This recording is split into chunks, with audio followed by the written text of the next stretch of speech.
whenever I see two directors' names on an animated movie, I always think they put the two of them together so neither one would lose their mind trying to finish the thing. Is that wide of the mark? You have hit it exactly right, exactly right. So with Big Hero 6, I started it. It came from just my love of Disney animation and love of Marvel and wanting to kind of mash things up. And so I was working on it for about 1.5 years, and generally this happens when we start to go into production and we're still working out story stuff. You just cannot be in enough rooms at the same time. And Chris and I have been friends for, geez, almost 20 years now, worked on Emperor's New Groove together, and he was actually on Big Hero 6 storyboarding. And you know, when it got to a point I just couldn't be in enough places, I pulled him on as a fellow director, and it's been a great experience. Now, the friendship angle, because you were friends, the two of you have a sit down and say, how are we going to navigate the friendship when we're doing this and it's work? You know, at the first conversation we had, it was just like, okay, we're going to do this, and hopefully we'll still be friends at the end of it. And safe to say that we definitely are. I couldn't believe that this Big Hero 6, that I didn't know about the Marvel cartoon of it, or the Marvel comic of it. How did you chance upon it? Well, you know, it's interesting. At Disney, when directors are pitching ideas for their projects, and the directors drive the stories, we drive the projects at Disney Animation, we never pitch just one idea. We always look for at least 3, and sometimes more. And the idea being that you don't put all your emotional eggs in one basket, and the exercise of coming up with 3 ideas, one will kind of poke out as the front runner.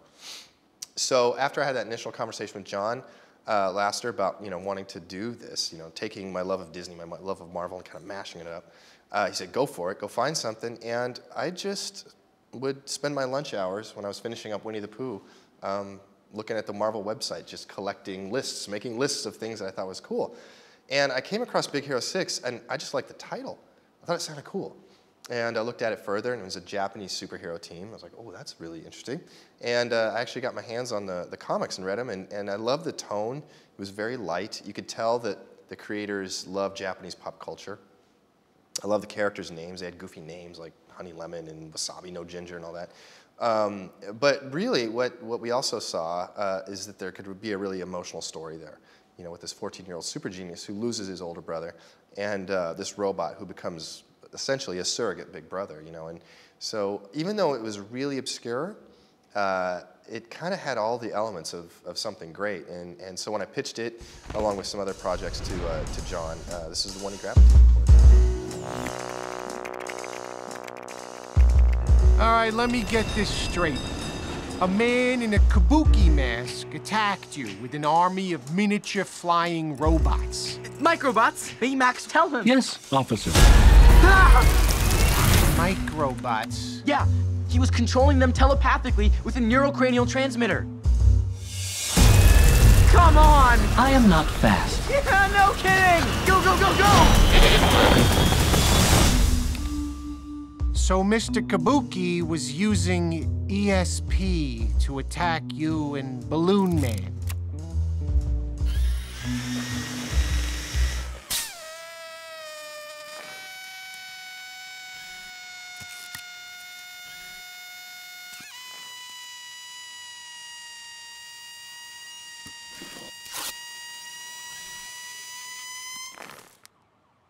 I know it sounds crazy, Kid, how about we call your parents and get them down here? What? Write your name and number down on this piece of paper and we can, We've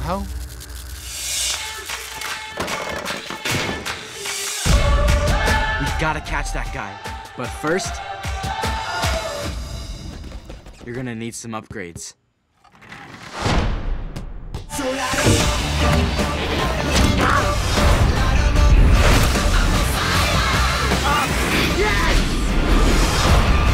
A lunatic in a mask just tried to kill us. How cool is that? I mean, it's scary, obviously, but how cool? I was amazed looking at Baymax. He's so simple looking, and yet there's so much emotion he gets out of the audience. Yeah. Was that a very conscious thing to strip the look of him back to just the really simple circles? I know he's not simple to animate now, but... Actually, I think once we got him down, he became pretty simple. Like once, like any character, you've got to explore it a little bit until you get the sort of parameters of how he moves. But once you get that down, it actually went pretty fast. Design-wise, yeah, it was very conscious that we wanted him to be a very simple statement and to not give the animators a lot of tools to express with. And we have the best animators in the world, and I love giving them limitations. And so, basically Baymax is kind of a blank slate. He's got two eyes that can blink and he can gesture.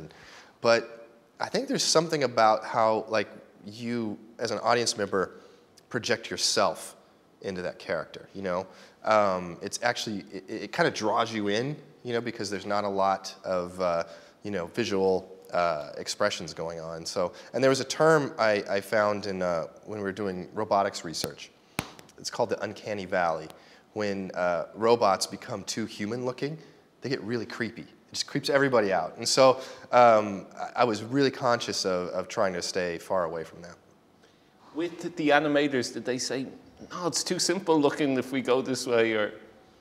No, they never really did. They just love a challenge, and jumped in. And, the first thing they did was a walk cycle for Baymax and trying to figure out, okay, what's the cutest walk he can have?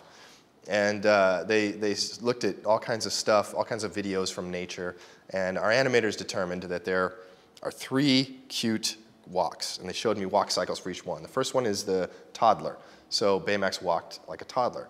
The next walk cycle was a toddler with a full diaper, and the third walk cycle was actually a baby penguin, which was the cutest one of all, and that became essentially how Baymax, that was the cadence with which he walks. When you were making the film, what worried you the most? What caused you the most sleepless nights? It was the story. Story is always the hardest thing, but in particular with this story, there was the emotional story, which was the hero losing his brother, and Baymax, essentially becoming a healer for him and a surrogate big brother. So that you have that story over here, and that was the one we had to honor. That was the emotional story. But you also had a superhero origin story over here. And we spent a lot of time with trial and error trying to get those two stories to kind of meld together. And even tonally, you've got some pretty broad humor mixed with some really cool action scenes, but then some really poignant, sad, dramatic scenes as well. So trying to get all that to play together in the same movie was difficult. And did the script go through a lot of revisions to get them to gel together? Yeah, I mean, our process is that, that's we iterate and iterate and iterate, and we write and we storyboard multiple times, and we screen it, we watch it as a movie, and we do about 8 screenings over the course of a movie's life, and each time we watch it, we go up into a room afterwards with all the other directors, the Story Trust, John Lasseter, and we just tear it apart. We say what worked, what didn't work, what are ideas to make it better, and you do that multiple times over the course of a movie's life, and it actually is our secret weapon. I think it's why our movies are really starting to hold together and be successful, because we ask ourselves, to be very honest with each other, and also it's the maturation of all the directors there. We all take very seriously Disney and our legacy, and we don't want to make a bad movie, and we're not going to. We're going to make sure that we do everything in our power to help each other make a great movie. Whoa! Steady, big guy. Let's just take this slow. Up, thrust, thrust, thrust. Too much thrust, too much thrust.